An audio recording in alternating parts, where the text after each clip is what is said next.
All right. Thank you all for coming to our final episode for the year.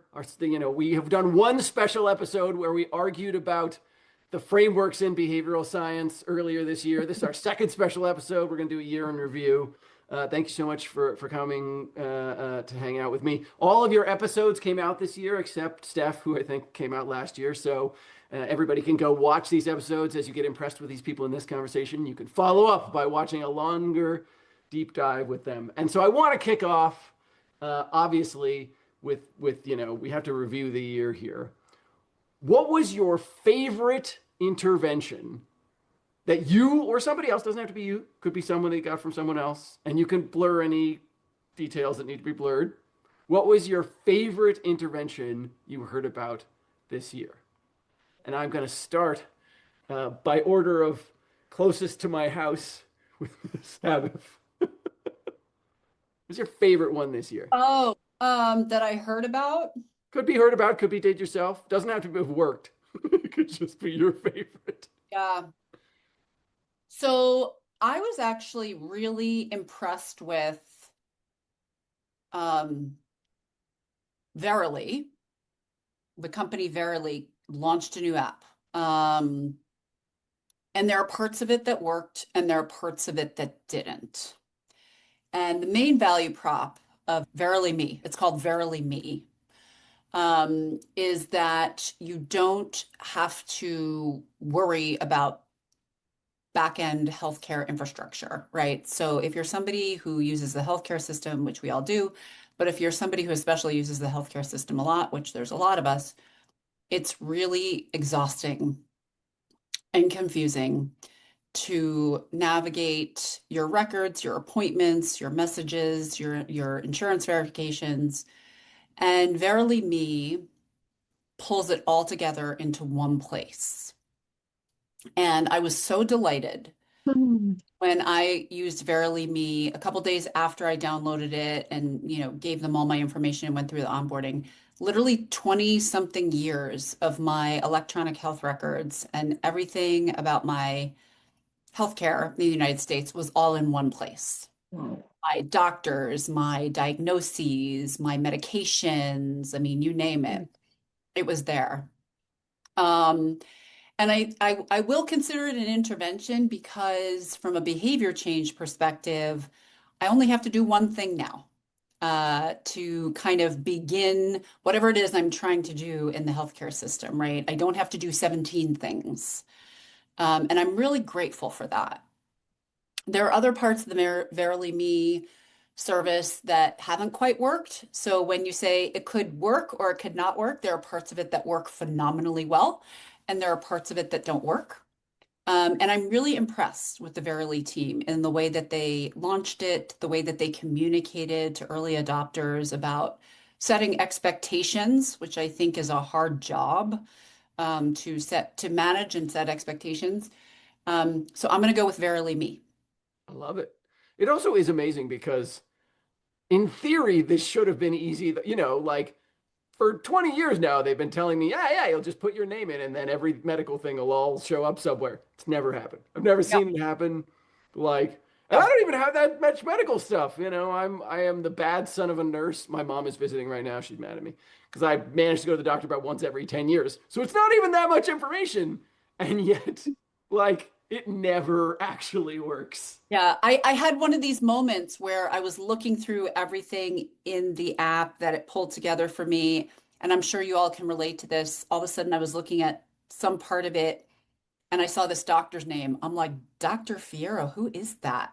I had to I'm like, who is that? Do I know that person? I was like, oh yeah, now I remember, from 10 years ago or something. It was very impressive. There's that one, oh yeah, that urgent care. I forgot about that urgent care visit. Right. And, I'm sure it happens faster now because literally the minute they announced it was available, I downloaded it. I might have been one of the first, I don't know, maybe 10 people to download. I was so excited about it. It took close to 4 or 5 days for all my records to end up.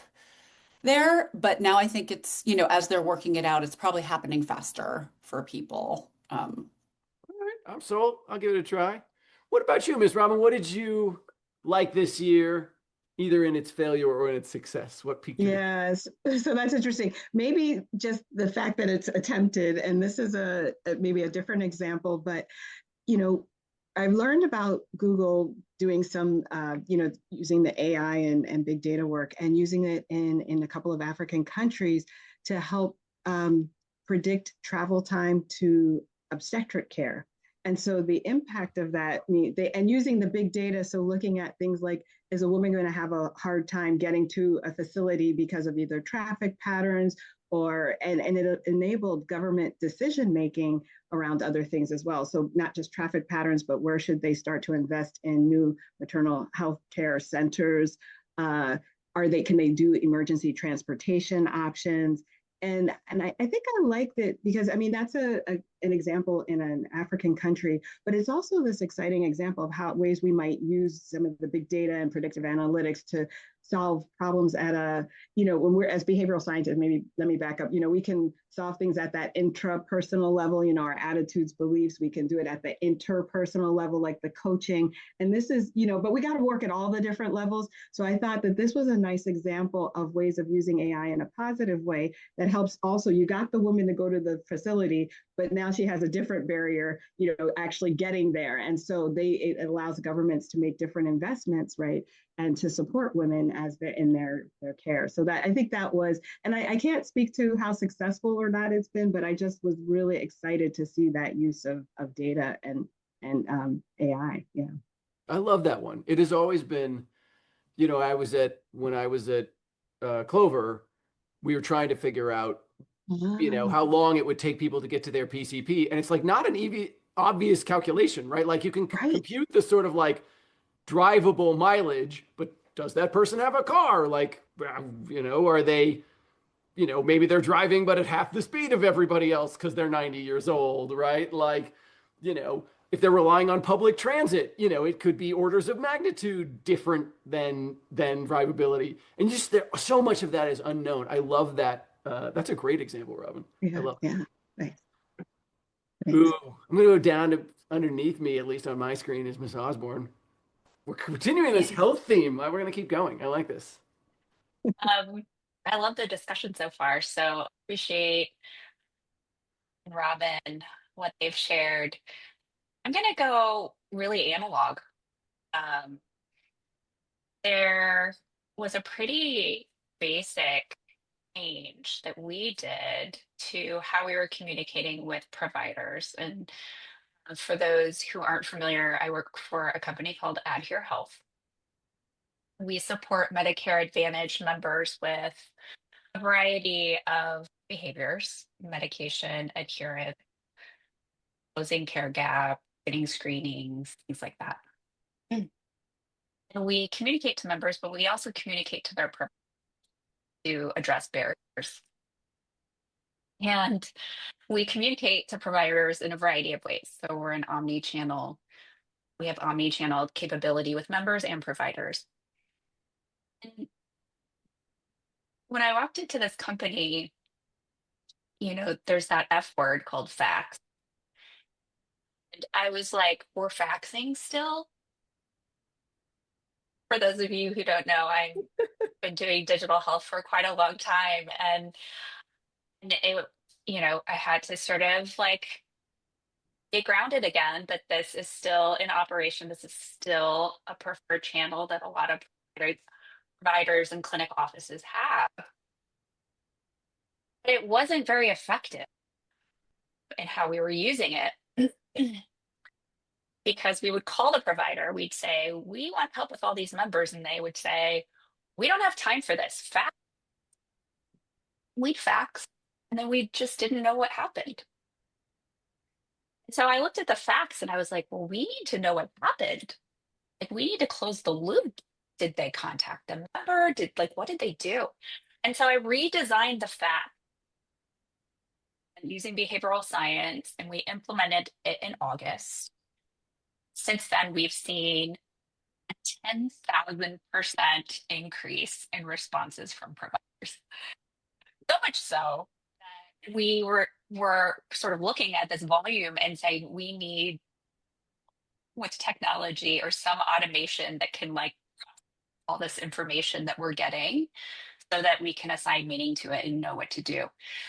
I like that example because it's so analog and you can still create a ton of lift in a way that's meaningful and helps us understand who we're engaging and how they're helping to drive behavior change in a way that serves patients and serves health plan members. Yeah, it is amazing to me. I had a similar when I came to Clover. I was like, wait, like you guys like have faxes? Like what is that? Was that what are you doing with the faxes? Can we not use the faxes? And you know, Yeah. we now have programmatic access to fax, right? So you can like we had like a fax API, but it was still like spitting out at the other end like a fax. It's Yes. unbelievable to me that this is like the state of American healthcare. This like faxing records. Yeah. What, without getting too specific, is there a thing you changed on the fax that you think That's really? what I want to know. What'd you change on the facts? You know, behavioral science 101 is information is sufficient, but not, enough for behavior change. And so the facts was really providing a clinical recommendation to the provider. We have a clinical team, providing them with this is the status of the member, this is what we think you should do. And that was it. So basic. No I reason thought, to well, care. Yeah. and then I Yeah. thought, okay, well, let's come together, political team. What do we want the provider to do, right? Like we have to, what do we Mhm. want them to do? And then we'll map it back, right? And so once we were all aligned, clear eyes on what the action needed to be, then it was like, okay, well, let's now design it so that that can be true. We were really surprised. And, what's really interesting is we have a client who's very provider wants us to really intervene with providers. So we implemented this and it created great lift. And so in the next 48 hours, we're going to be communicating with providers through the EHR. We just about to launch that. So we're going from faxes to, in their workflow, which is kind of fun. So That's be awesome. continued. That's all right. We'll need to do a 2026 check-in Mhm. special episode. That's what I like to hear. And what about you? Was there one that you saw this year that you were like piqued your interest? Me? Yes. Oh, yeah. Yes. So, I work a lot in vaccines confidence and in HCP prescribing. So, in vaccines confidence, we ran a social campaign. And one thing we know about vaccine hesitant populations is they often have an external locus of control. So, this could be something like, religion. This could be something like luck or fate or chance. These are things that are outside of their control. Well, normal vaccine marketing is very much prevention focused, very much, individual, self center of locus of control is within yourself. So I convinced the pharma marketing team to do more of an identity alignment with an external locus of control, which was simply a woman in religious garb talking about getting a vaccination appointment. So just changing the image and using a woman in religious garb increased click-through to vaccination appointment from 2% to 60%. This is the actual appointment, folks. This isn't just intend to appoint, right? So that one, which is super exciting. It was such a small lift in terms of marketing dollars. So I just feel that if, as pharma marketers, if we could just get closer to the identity of alignment of hesitant populations, we could do so much with so little. And then the second intervention, we're trying to get HCPs to change their prescribing behavior, right? That's another kind of big lift. And these newer therapies like biologics or precision medicine, they're a little more expensive. There's all kinds of barriers of access and things like that. However, they end up being pretty effective. So how do you get an HCP to choose a more specialized therapy that's going to take time and effort to figure out which biomarkers this person has, match them up, make sure anyway, lots of work, right? So what I did, a lot of times a pharma company will send out these emails that talk about endpoints and all kinds of, data from the clinical trials. And I was like, let's redesign this email to be a little bit more patient-centric. And so we started with a patient profile, a big woman's face. We gave her a name, Tina. And I said, Tina is a mom of 3. She has a busy career and an active social life. She has a life to fight for. She has a lot to fight for. Just super simple picture of a lady. You see this a lot in consumer marketing, but not a lot in HCP marketing, or especially in colleges, which was my target here. And then right under it, I did kind of metacognition play, which is this particular medication we were talking about, this biologic, is it right for Tina? Do you have someone in your practice like Tina? So that increased through to clinical data. Formerly, we couldn't get anyone to look at the clinical data. That increased click through from clinical data from 2% to 54%. Now, if you do the change orientation there, it's like thousands, kind of like that 10,000% you were talking about. Let's see, who was it? Chandra? Yeah. So it's crazy numbers, but it's simple interventions. And, I think behavioral science can scale. I don't know what y'all are doing out there, the rest of our practice, but we're changing things by thousands and thousands of percentage points just with simple interventions. So Yeah. behavioral science scales, folks, and it scales effectively and cost effectively. Mm-hmm. Okay, the last part was my preaching. That's okay. This is the place to have a That's why we're soapbox. here. I mean, Okay. most of our Space for listeners holding. are usually pretty convinced, though. We're preaching to the choir here. The religious one is really big. Again, I remember at Clover, we did a campaign. Pennsylvania has lots of different religious opportunities there, but we did a campaign with churches where, we found some quote in the Bible that was sort of, the sort of body as a temple, God wants you to take care of your body kind of thing. It's amazing how receptive people were to that as a sort of like, sort of angle of like, oh yeah, right, like there is I'm supposed to care about this and God wants me to care about this, right? Which to your point is very different than the like God will figure it out version of an external locus of control. It's like like God made the vaccine too, right? Like, it's in his plan, maybe also do that. It's such a small thing to be willing to meet somebody where they are. Exactly. It makes such a huge difference. All right, rounding us out, Miss Natalie, what was your favorite, good or bad, failed or successful thing you saw this year? Just maybe to be a little oppositional, I found a bad one. Locally, in Illinois, our power provider is Commonwealth Edison, ComEd, and they've been doing this campaign to encourage EV uptake, and it is not the best. I've had an EV for going on 3 years now, and have even gone to their site to look up like, are there, what are the options for installing a charger at home? What is it going to cost me? What are our peak usage? And the information, I don't know who it's meant for, but it's not for people with EVs. It's just, it's very misaligned. And they've had this campaign for the past couple months sort of talking about the benefits of EVs, of the lower cost of fuel with charging with electricity versus filling up a car with gas.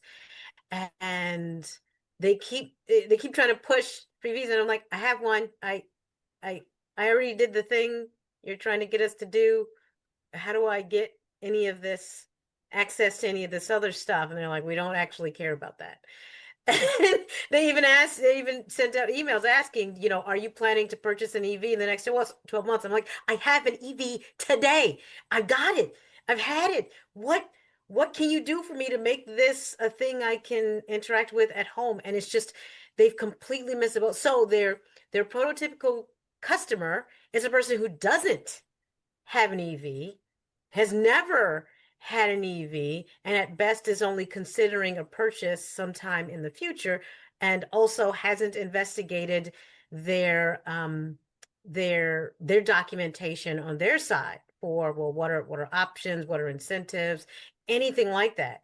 So in a not just a failure of a campaign, well, from my perspective, they haven't told me how many people went and bought an EV because of this email campaign, but they're using one profile. And I've talked to some other folks in my community about this, and they must be using like one profile, one customer profile. It's like, do you all have segmentation at all? Have you looked at the, the behavioral, starting points of the people you're trying to reach? You literally have a captive audience of almost everybody in this state. Even if you don't buy direct from ComEd, you buy through some pass-through entity like maybe NICOR or something like that. I mean, no, that's gas. Anyways, and just watching this, and I'm like, I really want to participate. I really do. But you definitely don't care about this in the right way. So actually my next step is to go looking and say, I'm like, are y'all hiring some behavioral scientists to help with this? Because I want you to get this done. And this is terrible. I hate this, ComEd. ComEd, please call me. Natalie Hallinger, I'm on LinkedIn, I'm everywhere. Please call me. I want this to work for you too. You can make all the money. I don't care, but just get it right at least. What is happening? It is amazing. And I think there's a really well-made point there, Natalie, about the number of times that people, oh, we're just going to ramp up those promoting pressures. There's this whole group of people over here going like, yeah, we'd really like to do that. We can't figure it out because these inhibiting pressures are massive. But like, we don't need to be convinced. We could bring it back to vaccines. We did this great thing at Clover that nobody had ever thought to ask our members. I just said, okay, well, if the people are saying no, how many like intended to do it but just didn't manage versus the people who like had no intention of doing it? And it turned out that 50% of the people that we were like bombarding with these messages of like, oh man, like, Chandra, you really gotta like want to get a flu shot. They're like, yeah, I already want to get a flu shot. Like, I am convinced. Like, I do not need to hear you tell me why it's important. I just need you to tell me how to make it happen. Mm-hmm. We just assume if something didn't happen, it's a lack of Totally promoting agree. pressure all the time. Yeah, That's totally agree. right. Some That's people right. just need the trigger, a timely trigger, right? That's right. Yeah. I know this is a one-off, but I actually scheduled both a flu shot and a COVID shot for myself and my daughter.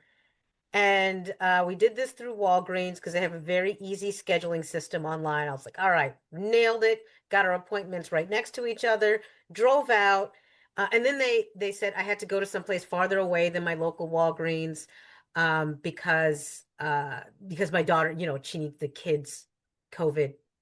I'm like, cool, fine, we're there. We get there, and as the pharmacist is giving us our shots, she says, by the way, we don't have children's COVID vaccine here, so she can't get that here. Also, I don't think any of our stores do. And I'd scheduled this like 2 weeks in advance. And I was like, what? And I tried not to yell at the woman who literally has zero to do with the scheduling and the stocking.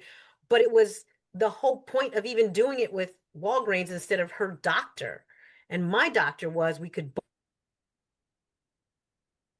both do it at the same. So then I still had to go and have a separate appointment, and that took longer, and it was just a mess. It was a mess. So things like this, again, I know this is just an anecdotal N of one, but this is the kind of thing that, that happens. And I feel like organizations don't have enough motivation to solve for is how do we actually make sure that, so we want this person to want the thing. Then we want them to follow through on getting the thing. Are we holding up our end of the bargain in delivering it to them? So nobody's looking at process evaluations to see, did the outcome fail because we didn't deliver? Right. No one's looking at that.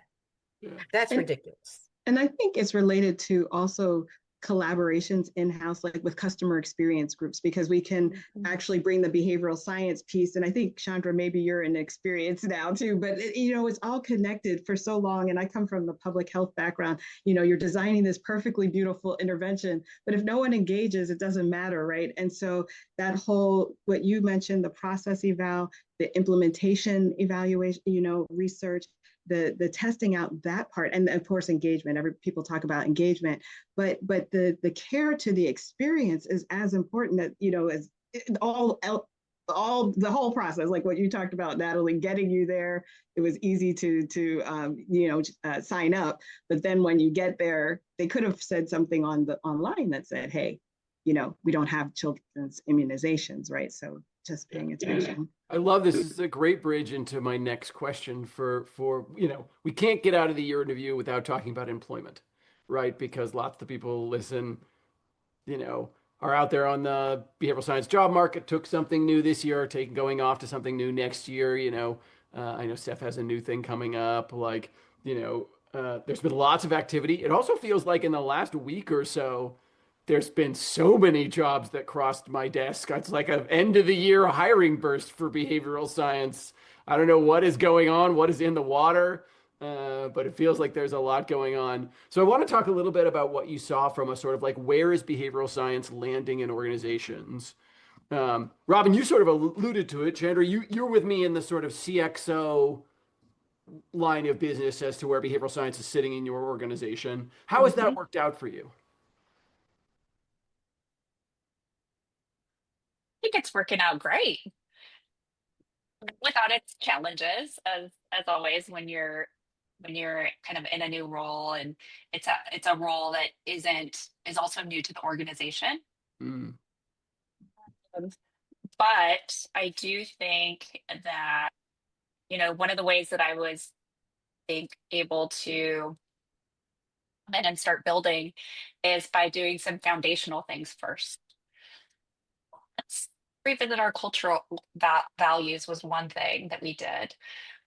Let's look at our strategic priorities for the year, and making sure experience was on there a few times. So really harvesting an infrastructure so that once this role came to be, there was an infrastructure in place for me to actually grow some goodness. So we're only about 9 months in to this, and so far so good. I think we set out to accomplish a lot this year, and we're able to be very productive. So that's awesome. Steph, you just came, I know you just locked something down, but you always have a good viewpoint on the job market. What have you been seeing this year in terms of where behavioral science is popping up in experience and beyond?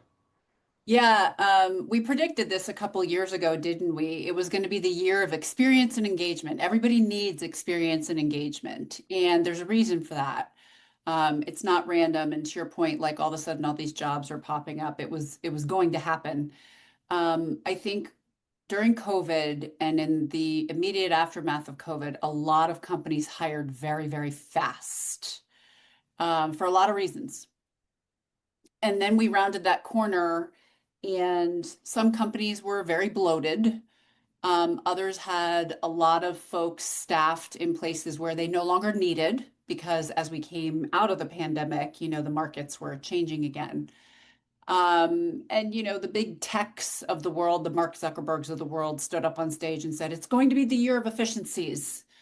And everybody followed suit. And that was at the expense of product and experience and user research and behavioral sciences, and all the things that have to do with the human, all the things that have to do with the customer got sacrificed for the sake of efficiencies, in the name of efficiencies. And we spent about 2 solid years, and unless you were somebody who specialized or at least were close enough to operational efficiency as what you did for your job, you probably lost your job, or you were downsized, or something happened. And because I chose to leave my executive position in summer of 2024. And the very first thing I noticed when I came back out into the market, and I think I called you, Matt, and I said, I've never seen, ever in my career, have I seen this much talent out in the market, ever, right? Like it was like mind blowing. I was like, what is happening? And so in that moment, well, if you sacrifice experience and you sacrifice product and you choose to put any and all resource you have to efficiencies at the expense of the thing that matters to the end user, it's going to boomerang, and it did. So in 2025, I started keeping track quarter over quarter, like sort of the number of full-time job listings in the name of experience and engagement. Like if you go back through my LinkedIn, you can see like, oh, yep, here it comes. Oh, yep, here it comes. And I think the final frontier, it hasn't happened yet. Matt, maybe you've seen it. I haven't seen it yet. The final frontier will be the CXOs and the senior C-suite, senior level positions dedicated to experience and engagement. We're seeing a lot of junior and mid-level jobs, a ton of junior and mid-level jobs calling for behavioral scientists, people who specialize in designing experience, people who understand engagement patterns. Those jobs are extraordinarily plentiful. And so I think Q1, we'll start to see very senior level positions be called for in terms of companies essentially saying like, we got to figure out how to get people to use our stuff. Like, I think it's going to be really telling to see how many publicly traded companies meet their end of year numbers, meet their Q4 numbers. Publicly traded companies are very good at massaging stories. And so because that is the talk about promoting pressures, that is their game, that is their responsibility, is to make sure the story can be as good as it can possibly be. But I think revenue and some of the other indications of engagement won't be there with end of year 2025 reports, which don't come out until the end of February, the beginning of March. So it'll be a couple more months before we find out. Yeah. There is certainly this weird problem that happens, and it's such an annoying problem because it's one of those things where you're like, you could just do this the opposite way, of the like technically feasible, and then later, was this a good idea? Or like, how do we get people to want it? It's certainly things like AI and stuff. I was talking to somebody from a very large retailer, and they have basically bought AI subscriptions, every AI subscription you could possibly want for every single employee. They have access to every AI on the sun. Nobody's using anything, right? Of course not. Because of course not.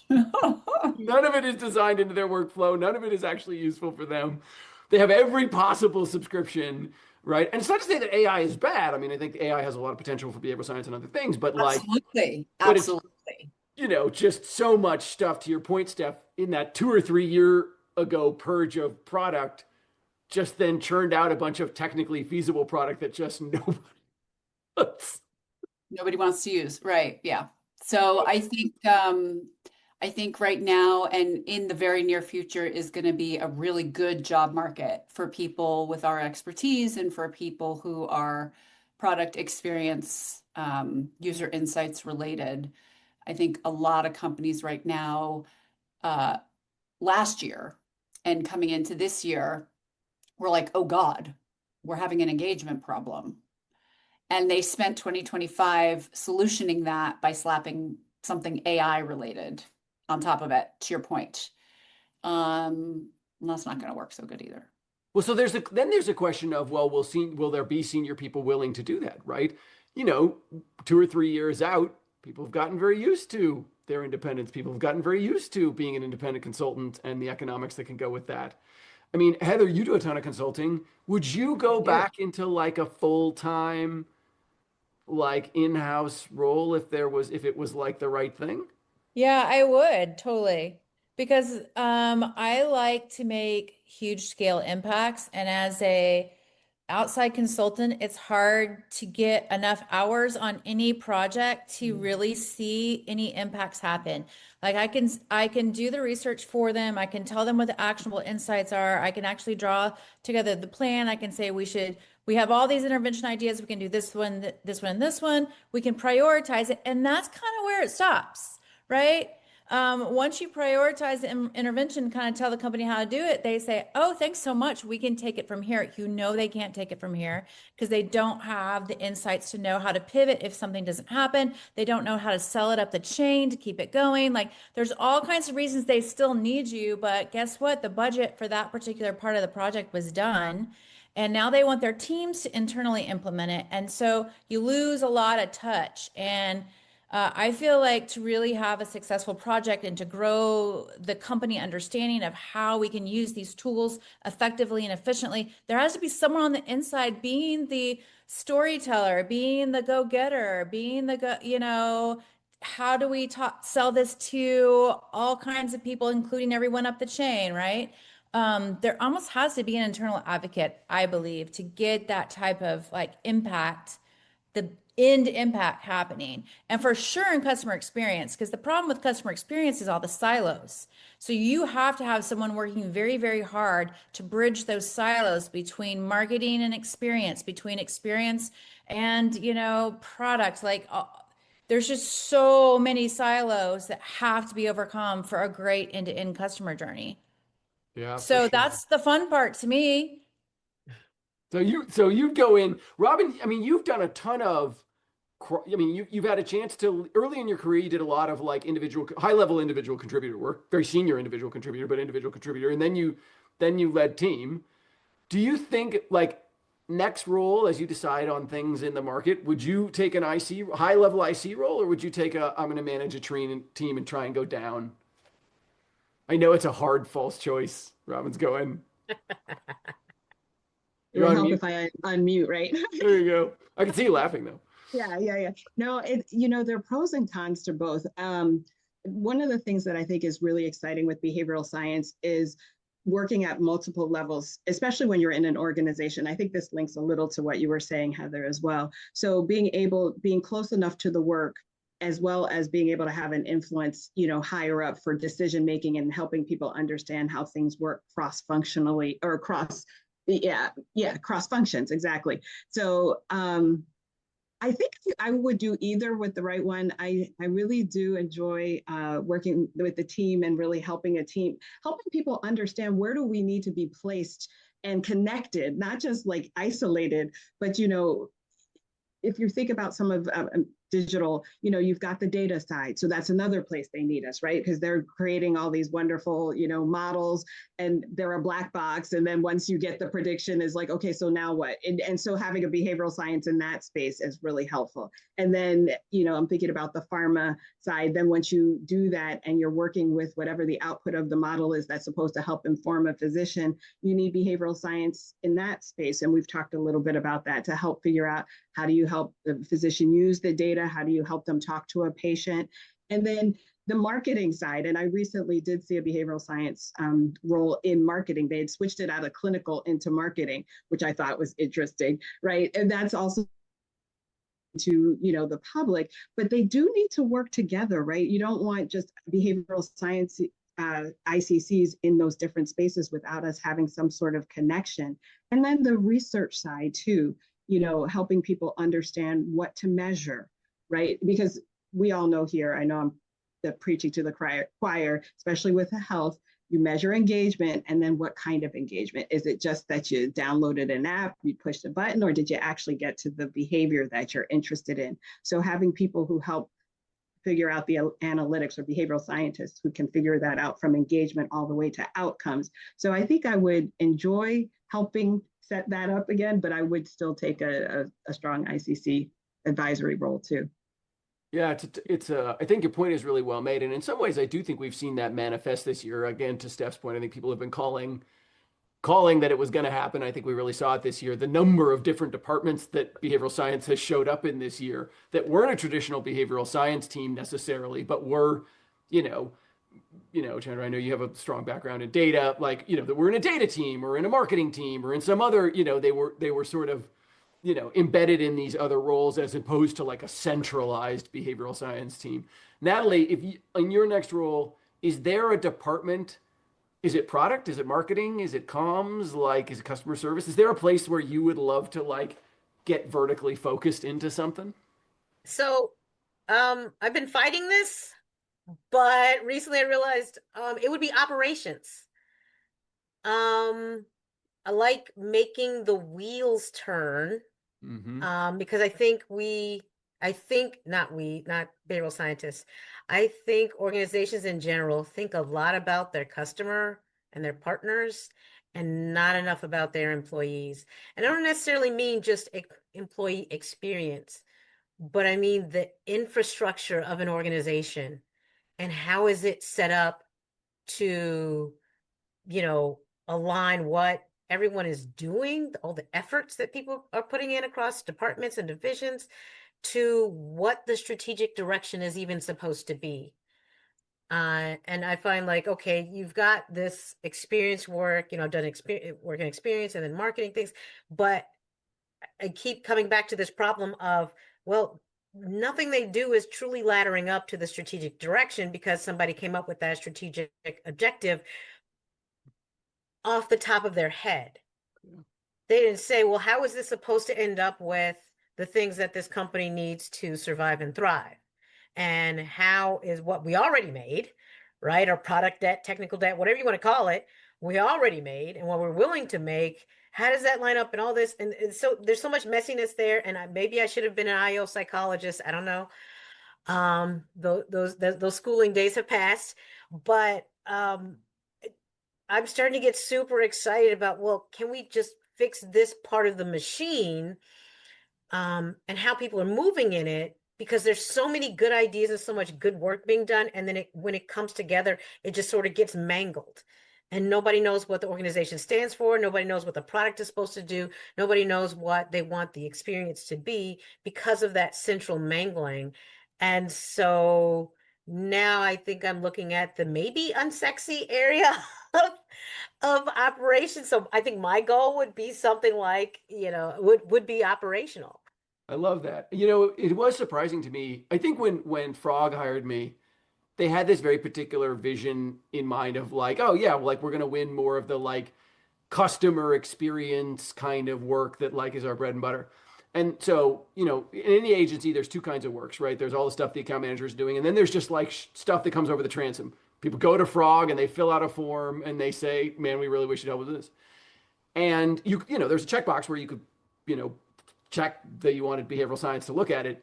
And something like 70% of the inbound requests were internal to a company. Hey, we're trying to get our company, our employees to do X, Y, or Z, which was not a space that Frog, we had a small practice in that area, but not a big one, and isn't necessarily what Frog was sort of known for. And so, looking at that form, I thought, oh man, this 2025 will be the year of like internal behavioral science. And I've seen very little in terms of job postings and stuff for internal this year. I kind of thought this would be the manifesto year, and it just didn't materialize, which I was surprised by. It is materializing. It's just that what we're seeing so far is that they're entry level behavioral sciences jobs, right? It's almost an indication at the macro level of organizations kind of being like, okay, we need behavioral science. We kind of need somebody to be in charge of this, but like not being super clear on that, to your point. And so sort of more junior level roles, lots of them, I think, are open now. Let me throw this out there.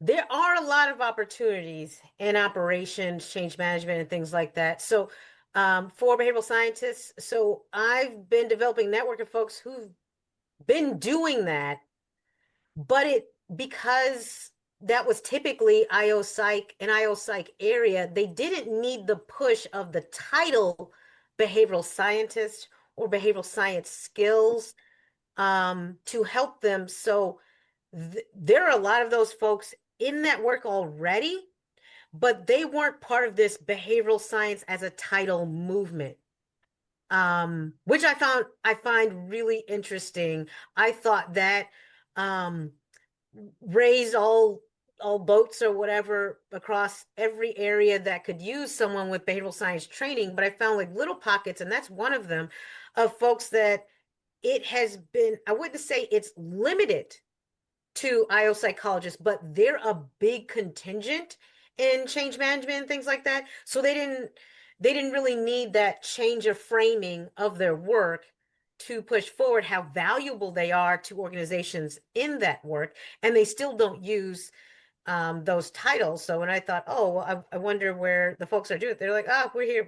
We've been here. You're the newbie, Natalie, without this particular thing.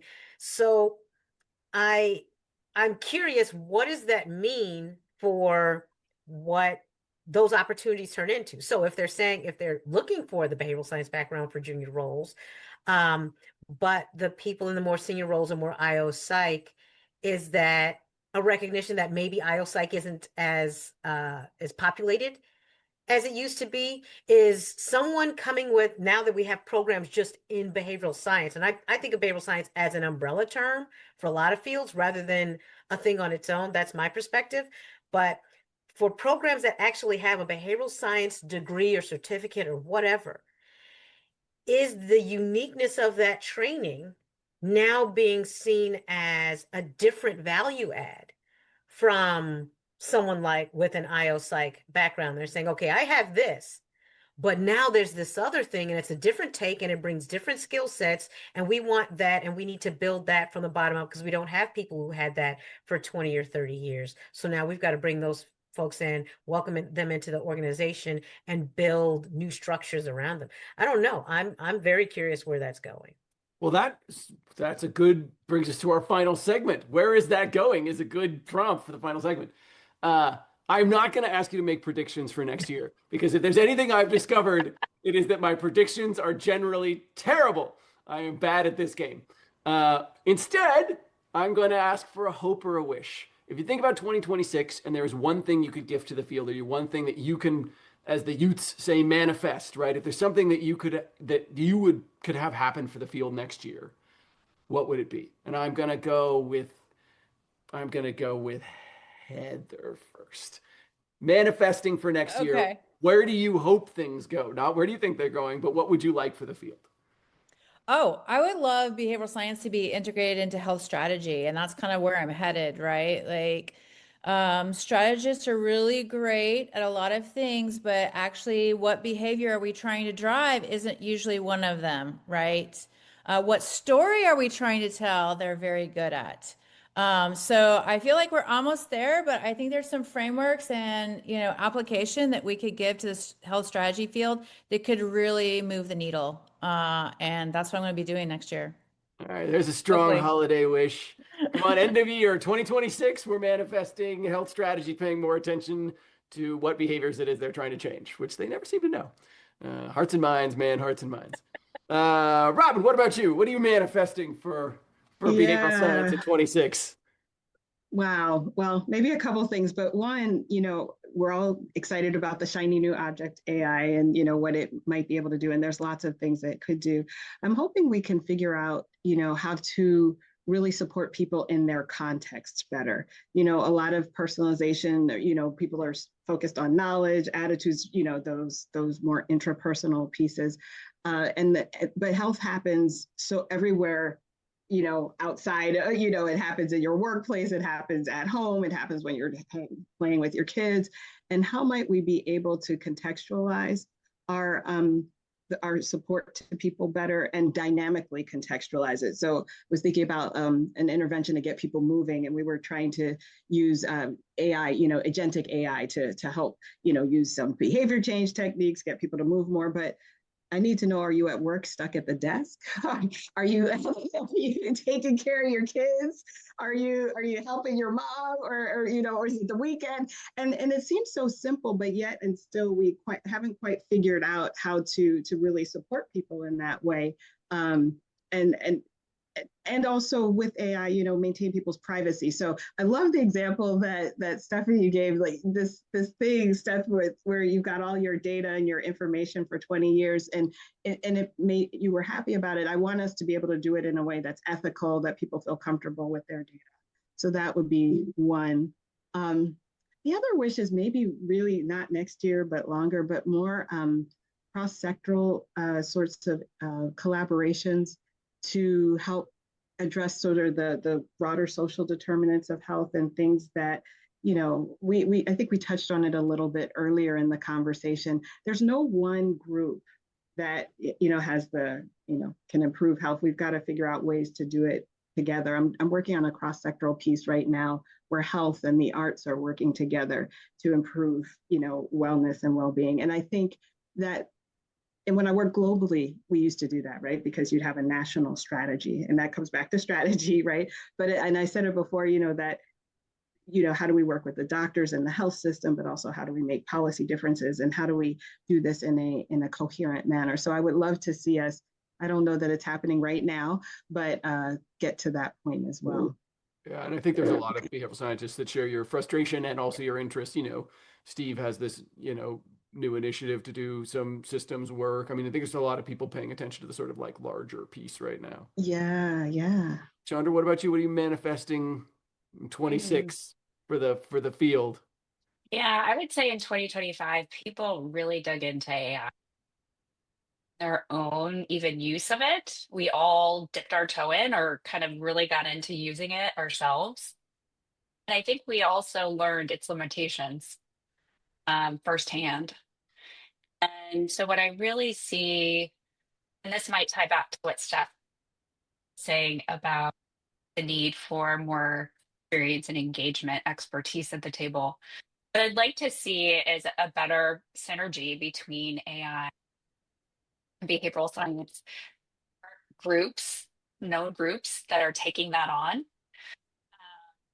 And I also would add a third leg to that stool, which is human empathy, so that it's not just digital communication of AI and behavioral science, but I still see it such a critical role for human beings being strategically woven in to what that experience ends up being.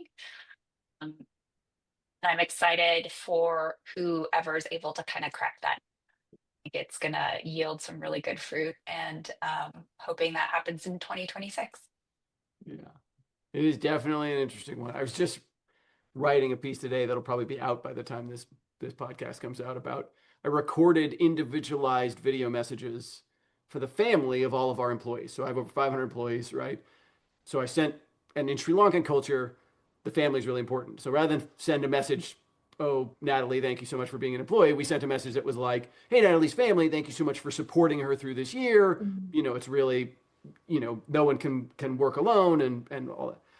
And I made them all by hand, right? And it would have been the perfect use case for Gen AI, right? Like they're relatively standard, right? It could have just popped in names and pronouns and probably got them more or less right. And, I have this very distinctive background in clothing style that makes it really easy to reproduce, right? The sort of the Max Headroom effect that Natalie was joking about.